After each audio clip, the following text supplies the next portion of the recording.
గంగమ్మ జాతర ఉత్సవాలు నేటితో ముగినున్నాయి. అమ్మవారి విశ్వరూప దర్శనం చెంప నరకటంతో జాతర ముగిసింది. అమ్మవారి విశ్వరూప దర్శనం కోసం భక్తులు భారీగా తరలివచ్చారు.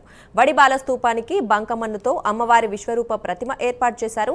చివరగా పేరంటాల వేషధారణలో వచ్చిన కైకాల కులస్తులు ఆచారం ప్రకారం అమ్మవారి విశ్వరూపానికి హారతివ్వటంతో జాతర ముగిసింది. అమ్మవారి ప్రతిమతో చేసిన బంకమన్ను కోసం భక్తులు పోటీ పడ్డారు. బయటికి ఈ విషయం గురించి మరింత సమాచారం మా కరెస్పాండెంట్ రవివర్మ అందిస్తారు. రవివర్మ, చెప్పండి. ఎస్ దుర్గా, తిరుపతి అంటేనే పవిత్ర పుణ్యక్షేత్రం. అలాంటి పవిత్ర పుణ్యక్షేత్రంలో దేశ చరిత్రలోనే అంటే గ్రామీణ ప్రాంతం అంటే గ్రామదేవత చరిత్రలో ఏ ఆలయానికి లేనంతటి విశిష్టత తిరుపతి గంగ జాతరకు ఉంది. ముఖ్యంగా గ్రామదేవత ఉత్సవాలు అనగానే 1-2 రోజుల్లోనే జరుగుతాయి. అయితే తిరుపతి గంగ జాతర మాత్రం గంగమ్మ జాతర మాత్రం దాదాపు 9 రోజుల పాటు జరుగుతుంది. ఈ నెల 6వ తేదీన ప్రారంభమైనటువంటి ఉత్సవ వైభవం ఇవాళతో విశ్వరూప దర్శనంతో వైభవంగా ముగిసింది. ముఖ్యంగా తిరుపతి గంగ జాతర ఉత్సవ వైభవం అనగానే దాదాపు 500 సంవత్సరాల చరిత్ర కలిగినటువంటి తిరుపతి గంగ జాతర చరిత్ర అనాదిగా సాగుతూ ఉంది. పాలేగాళ్ళ కాలంలో తిరుపతి గ్రామీణ ప్రాంతంలోని యువతలను వేధిస్తున్నటువంటి చిత్తూరు పాలేగాన్ని అంతమొందించేందుకు సాక్షాత్తు ఆదిపరాశక్తే అమ్మవారి అవతారంలో ఉద్భవించి పాలేగాన్ని అంతం చేసిందని చెప్పేసి చారిత్రాత్మక నేపథ్యము. ఆ నేపథ్యంలోనే నాటి నుంచి నేటి వరకు తరతరాలుగా ఈ ఆచార సాంప్రదాయ వ్యవహారాలతో కూడినటువంటి ఉత్సవం జరుగుతూ ఉంది. ఈ నెల 6వ తేదీన జరిగిన చాటింపుతో ప్రారంభమైన గ్రామదేవత ఉత్సవం దాదాపు 9 రోజుల పాటు రోజుకొక్క వేషధారంతో భక్తులు అమ్మవారిని వేషాలు ధరించినటువంటి భక్తులు అమ్మవారిని దర్శించుకొని మొక్కులు చెల్లించుకుంటున్నారు.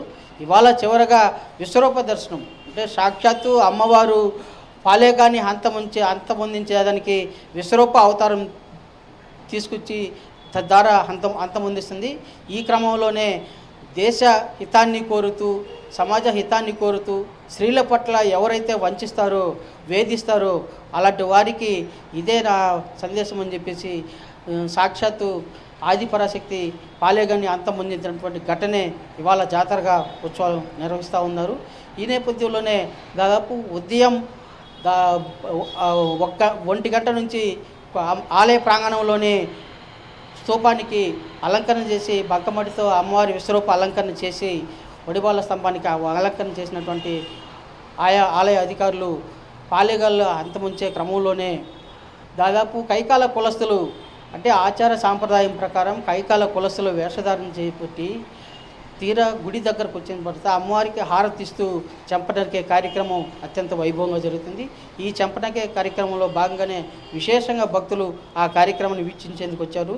దాదాపు లక్షలాది మంది భక్తులు ఆలయ ప్రాంగణంలో గుమికూడి విశ్వరూప దర్శనం చేసుకున్న పిదప బంకమన్ను కోసం భక్తులు పోటీ పడతారు. ప్రధానంగా ఇళ్లలోని సాధారణంగా వచ్చే వ్యాధులను నయం చేసేందుకు అమ్మవారి బంకమన్ను కరిగించి తాగిస్తే జబ్బు నయమవుతుందని చెప్పి భక్తుల ప్రగాఢ విశ్వాసం.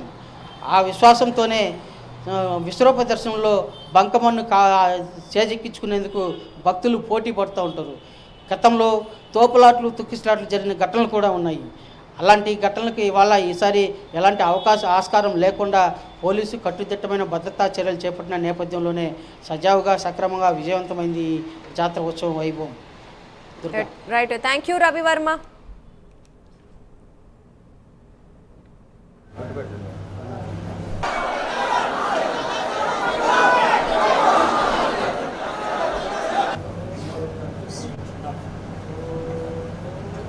శ్రీ గంగాదేవ్యై